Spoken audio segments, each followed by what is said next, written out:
Kembali lagi dengan horror story time. Untuk mengisi hari liburnya, maka Doni mengajak teman-teman kuliahnya untuk pergi berkemah ke suatu tempat yang belum pernah mereka jelajahi. Doni hanya mendapatkan sedikit informasi mengenai lokasi yang katanya terkenal angker itu. Oleh karena itu, Doni yang dikenal para sahabatnya adalah sang petualang sejati, merasa sangat tertantang dengan hal itu. Namun yang membuat hati Doni kecewa, dari sekian banyak temannya, hanya 2 yang mau ikut dengannya. Alasannya karena takut dan jauh. Tapi tidak apalah menurut Doni, karena tekadnya yang sudah bulat dan ia beranggapan, jauh mana sih keangkeran daerah itu. Singkat cerita, maka Doni, Bram dan Vivi pun berangkat dengan membawa perlengkapan dan perbekalan masing-masing di dalam tas ransel mereka. Sambil mengayuh sepeda dengan semangat, mereka berkumpul melalui jalan yang sangat terjal dan berliku. Jalan aspal yang sangat hitam itu sedikit tertutup kabut dan terdapat pohon-pohon pinus menjulang tinggi. Udaranya sangat dingin. Dinginnya menusuk sampai ke tulang. Dan tepat pukul 6 sore, mereka tiba di lokasi. Cihui, akhirnya sampai juga, ujar Vivi dengan girangnya, sambil menyandarkan sepedanya di sebuah pohon pinus yang sangat tinggi. Penggagak yang tadinya bertengger di atas pohon pun berhamburan terbang karena mendengar teriakan mereka. Mereka pun mencari tempat yang cocok untuk memasang tenda mereka. Setelah tenda mereka selesai berdiri, mereka langsung mempersiapkan segala sesuatunya, termasuk membuat api unggun. Jam sudah menunjukkan pukul 9 malam. Mereka sangat asik menikmati dinginnya malam itu, sambil memainkan gitar di sekeliling api unggun itu. Tidak ada tanda-tanda bahwa tempat itu marah. Namun tiba-tiba Vivi menjerit ketakutan seketika ia melihat api unggun. Batok-batok kelapa yang mereka bakar ternyata adalah tengkorak manusia. Begitu banyak jumlahnya. Dan kayu-kayu itu juga terlihat seperti tulang belulang manusia. Dengan sigap, Doni pun langsung menutup mulut Vivi yang dari tadi terus-menerus menjerit. Memang benar bahwa tempat itu adalah dulunya tempat pembunuhan massal. Suasana semakin mencekam. Mereka berkumpul ketakutan dan merasa merinding. Mata Doni melirik ke sana kemari, melihat sekelilingnya. Pohon-pohon pinus yang terlihat gelap, pohon-pohon pinus yang terlihat diam tiba-tiba berdesis dan bergoyang. Ditiup kencangnya angin. Udaranya semakin dingin.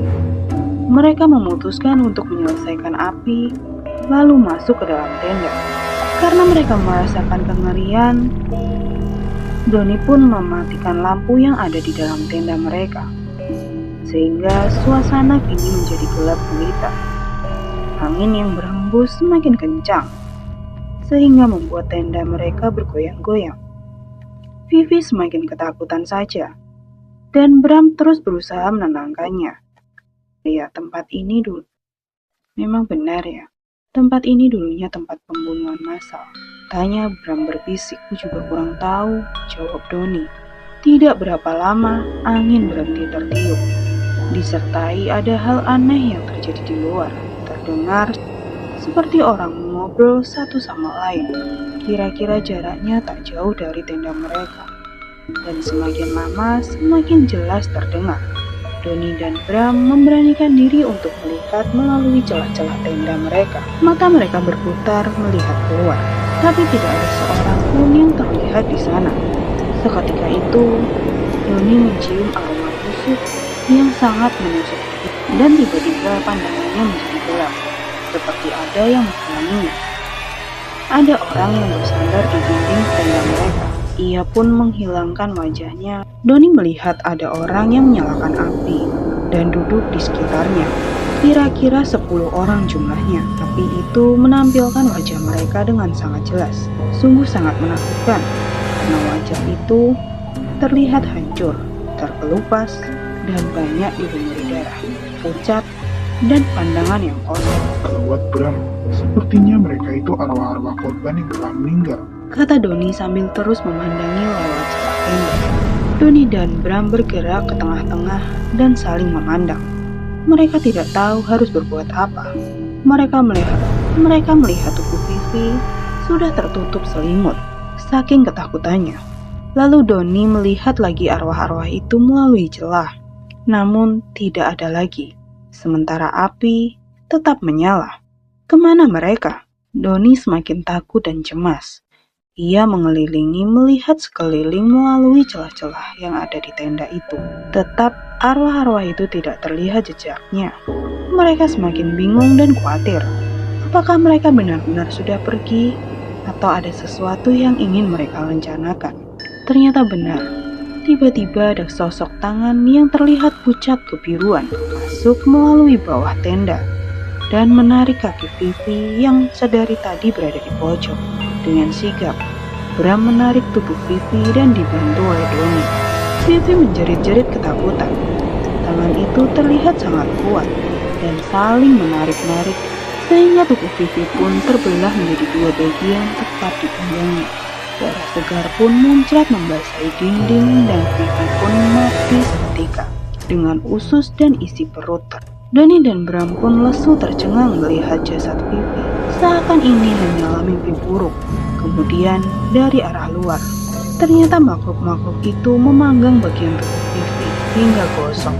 Bram terlihat menangis dan kembali tangan makhluk itu masuk. Kali ini jumlahnya sangat banyak dan menangkap kedua kaki Bram dan menusukkan kayu panjang dari lubang anusnya hingga menembus ke mulut. Bram meronta kesakitan dan makhluk-makhluk itu memanggangnya hidup-hidup. Doni yang tidak tahan melihatnya langsung lari terbirit-birit meninggalkan tempat itu.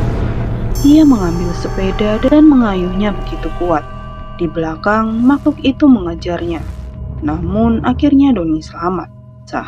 Setibanya ia di sebuah desa, ia bertanya-tanya mengapa orang-orang melihatnya dengan ketakutan dan menjauhinya. Doni tidak terlalu menghiraukannya. Ia tetap saja mengayuh sepedanya dengan pelan dan semakin terasa berat. Hei, yang kamu bawa itu manusia atau bukan? Tanya seorang warga di pagi hari itu. Doni heran dan melihat ke belakang.